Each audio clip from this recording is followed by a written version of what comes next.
All right. Hi guys. Welcome back. Not welcome back. Welcome to my lesson plan for today. I chose to do something called Switch It. So it's gonna be a lesson where kids have word families, but they just need to switch the first letter in order to um, have the same. It's gonna have the same ending but different beginning. So for example, cat, and then you would change the R, and it would make it rat. It's something called word families. So, all right, students, I would invite the students to sit down into the rugs, and I would, this is like based on two lessons. So, like the lesson before, it was when I introduced it, and this lesson would be with me practicing with the students and like really getting the students to know that they are learning different words with the same ending, but just by switching a letter, they know so many more words. So I would invite the students, like I said, to the rug, and then I would ask them if they can tell me what a word family is. And we're gonna pretend like these index cards are my whiteboards. So can anybody tell me what a word family is? Okay. And I would wait for my students to tell me, and if they get stuck, then I would be able to help. So, a word family are a group of words that have a common pattern of letters with the same sound. Can anybody give me an example? Um, so, kids would give me an example like um, cap and map. Um, and then like I said, we would still go over the lesson. We would do like a couple of lessons and, excuse me, a couple of examples and stuff like that. And then after that, we would um, just make sure that the students are like really getting to know that by doing this, we are expanding their vocabulary. We are letting the kids understand that just by switching one word, one letter in a word, it can make a whole different word. And it almost has the same sound, but it could also for sure expand the vocabulary of the kids and stuff like that. So we need to make sure that we, like um, Miss Judy had told us, that it's also communicative because we need to make sure that the students understand that like by doing this, it's teaching more into like a different lesson than like, so okay, so like I'm learning new words, and why am I doing this? To In order to improve my vocabulary, and in order to improve my um, reading.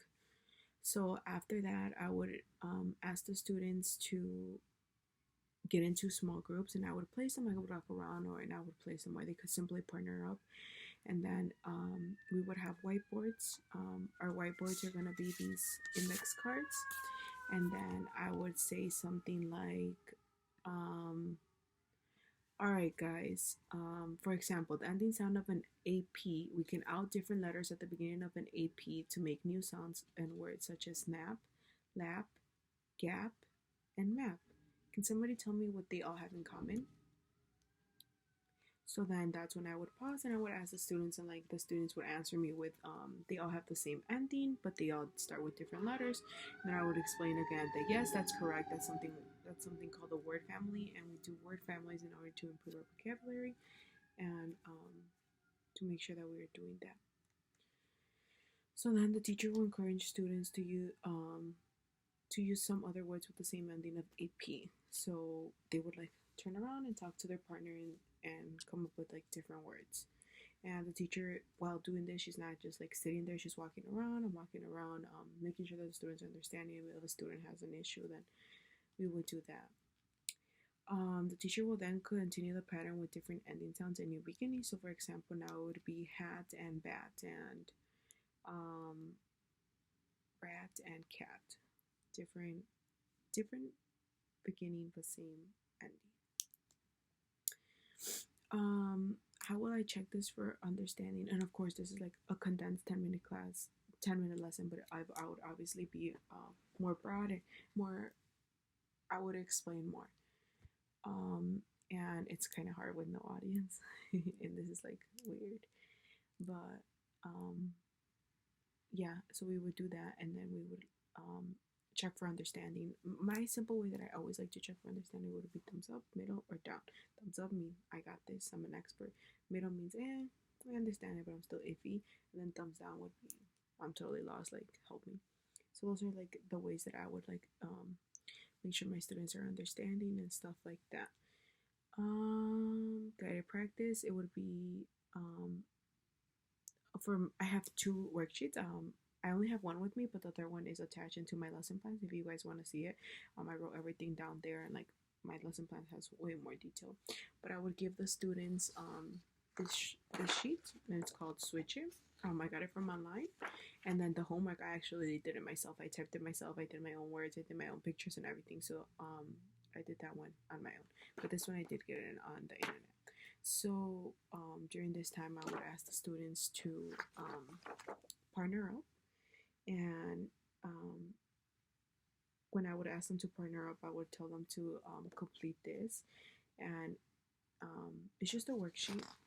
The first one, it says cat, and then it's missing the beginning of the word, the letter, and then it says 18. So it would be a rat, and I put the pictures are there to help the students if they're not able to like think about what the actual word is. This will help the students identify what they need to be learning. This one would be van. This one would be nab. This one would be bat. This one would be dig. And this one would be rug. And again, this is all same with pictures. And then here it's in another word that has a word family with the same ending. So we would just make sure that we're encouraging the kids to do that. And they could work on their own, or they could do with a partner if they're not sure on what they are doing there. Independent reading work would be that would be my guided practice, and then again I would have another sheet. No, and then excuse me, sorry, for my independent, I would ask us to all get a word, a whiteboard, and I would they would all have whiteboards, and the teacher would say, all right, can somebody tell me I would write lap, right? And that, or it could be any word, and I would ask the students to write down in their whiteboard, can you guys tell me a different word that ends with an AP? You would wait a few minutes and make sure that like when you will have thumbs up to make sure that everybody is ready, and whenever everyone has thumbs up, then you could turn it around, and I will use the word nap. Obviously this is not the only correct answer. There's other things like cap and different words. So this would also encourage like the students to make sure that they're not only copying me, or they're not only copying and like looking at each other. They're able to make their own words with the same ending. So I would continue this pattern with about 3 or 4 sounding words, and then throughout the lesson I would get harder, like using more like not only one syllable words. I would like encourage students to keep going and do more than that. So that's what I would do. Then I would ask the students to keep doing this, and like obviously I would be walking around if like they need any help, or if they have any questions, I will be able to gladly help them. So if they are already advanced for the modifying thingy, I did two. I did ELL learners, and then I also did the arrangement. So if they are already ahead, you can start giving them beginning blends like GR, BL, etc. to their word family words to make new words. Use the new words in a sentence. So now you could use the words in a sentence, or now you could go more difficult words, not only one word syllables. And then I would modify it for ELL learners if they're having a difficult time to understanding, but not only adding like a picture, but also making sure that you're able to provide them with magnet letters, and you would sit down with them, or they would all work with as a group, and you would obviously try to monitorize that activity. So you would have MAP, and that would make map, and then you would CAP, cap. I just think visual helps me personally a lot. So when I visualize something, like I actually see something, I think that would like really help the students.